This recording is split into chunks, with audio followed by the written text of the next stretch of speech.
Indian test cricket is dead and इसकी जो Ashes है वो टेम्बा बूमा अपने साथ साउथ अफ्रीका लेके जाएंगे। जैसे पाकिस्तान वर्ल्ड कप में जिम्बाब्वे इंग्लैंड को हरा दे, नेदरलैंड उसको हरा दे, ऐसे डिपेंडेंसी वाला रहता है। ऐसा ही हमारा इस बार का भी WTC फाइनल का सिनेरियो है। तो अगर हम मतलब 100% ऑप्टिमिस्टिक भी रहे कि मान लो इंडिया श्रीलंका और न्यूजीलैंड को उनके घर पे जाके 2-0 से हरा देती है, तो भी जब ऑस्ट्रेलिया टीम यहाँ पे आएगी इंडिया, तभी भी हमें उनको एक अच्छे मार्जिन से हराना होगा। तो इंडिया के जो चांसेस है क्वालिफाई करने के वो ऑलमोस्ट इम्पॉसिबल ही है।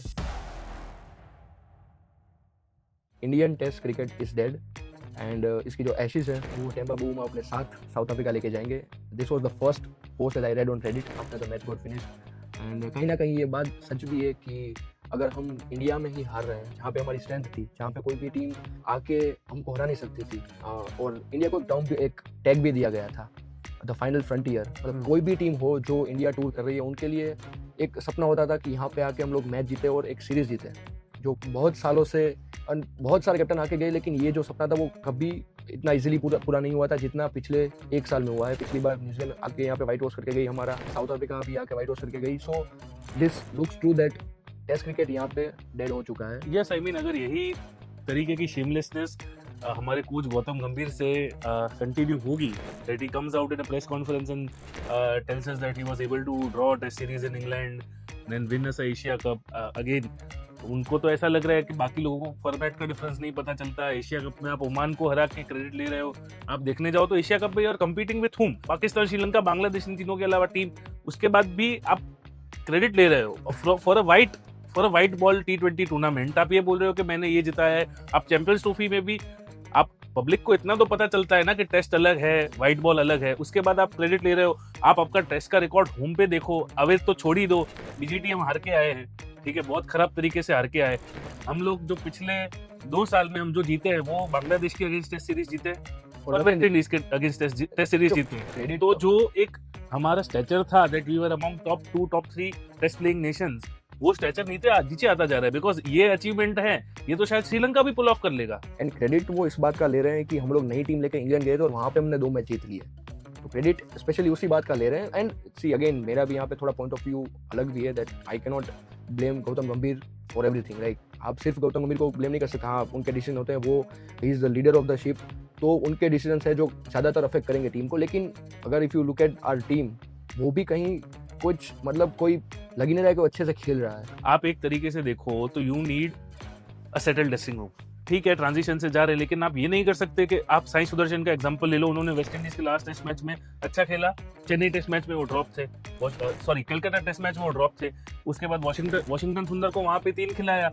यहाँ पे जैसे ही उनको मौका मिला, साई सुदर्शन को खिलाया, then Washington again went at it. तो देयर इज नथिंग सेटल्ड। आप टेस्ट क्रिकेट को T20 के जैसे या ODI के जैसे नहीं खेल सकते। आप देखने जाओ तो आपके पास ऊपर के 3 सेटल बैटर्स हैं, नीचे के 3 सेटल बॉलर्स हैं, बीच में सब ऑलराउंडर या विकेट कीपर बैट्समैन खेल रहे हैं। इंडियन टीम में अभी 3 विकेट कीपर बैट्समैन खेलते हैं, 4 ऑलराउंडर खेलते हैं।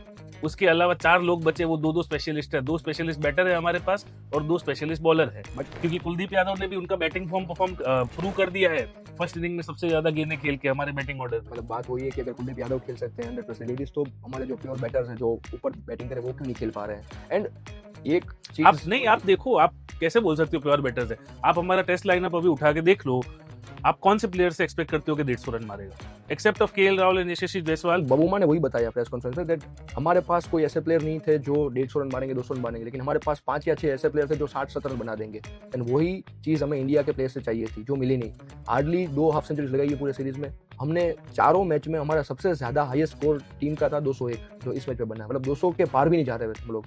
एंड चलो एक टाइम तक मान भी लेते हैं कि ट्रांजिशन पीरियड है, बिकॉज ये चीज़ें हमने देखी। हमने साउथ अफ्रीका के केस में भी देखा था कि बीच में कुछ ऐसा टाइम आया था जहाँ पे उनकी एक C टीम गई थी न्यूजीलैंड टूर करने, और वहाँ पे उनको बहुत बैकलैश मिला था कि आप लोग टेस्ट क्रिकेट में अभी आपका डाउनफॉल आ गया है। लेकिन उसके बाद टेम्बा बबूमा ने और शुक्री कॉनराड ने ये अपने हाथ में लिया सब चीज़ें, और उन्होंने पूरी एक प्रॉपर टीम बनाई, राइट। सो एक मैं थोड़ा बेनिफिट ऑफ डाउट गौतम गंभीर को भी दूंगा कि चलो एक सीरीज है, इसके बाद हम एक साइकिल तक वेट कर सकते हैं, क्योंकि इंग्लैंड में अच्छा हाँ परफॉर्म किया है। ये आई डोंट थिंक सो इस बार हम क्वालिफाई भी करेंगे। एंड मैंने पिछली बार जब कलकत्ता टेस्ट आ रहे थे तब भी मैंने यही बोला था कि गौतम गंभीर हमें फाइनल हारने का दुख नहीं देने चाहते, बिकॉज वो फाइनल पहुंचाएंगे ही नहीं कभी WTC का। इस बार भी हमारा क्वालिफिकेशन सिनेरियो जैसे पाकिस्तान वर्ल्ड कप में जिम्बाब्वे इंग्लैंड को हरा दे, नेदरलैंड उसको हरा दे, ऐसे डिपेंडेंसी वाला रहता है, ऐसा ही हमारा इस बार का भी WTC फाइनल का सिनेरियो है। आई थिंक मतलब चांसेस ही नहीं है, बहुत कम है। टोटल इस WTC साइकिल में इंडिया के 18 मैचेस थे, उसमें से 9 हमने खेल लिए और मैक्सिमम एक साइकिल में हम लोग 216 पॉइंट इकट्ठा कर सकते थे। और अभी इंडिया के 9 मैचेस बाकी है और इंडिया नीड्स एटलीस्ट 78 पॉइंट्स ताकि वो 60% की रेंज में आ जाए। बिकॉज अगर हम पिछले 2 WTC साइकिल की बात करें तो इंडिया एक बार क्वालिफाई हुआ था 58% के साथ, इस बार साउथ अफ्रीका क्वालिफाई हुआ था 65% के आसपास के साथ। So you need at least 60% plus points ताकि आप क्वालिफाई कर सको, और इंडिया को अभी 78 पॉइंट्स चाहिए 9 मैचेस में।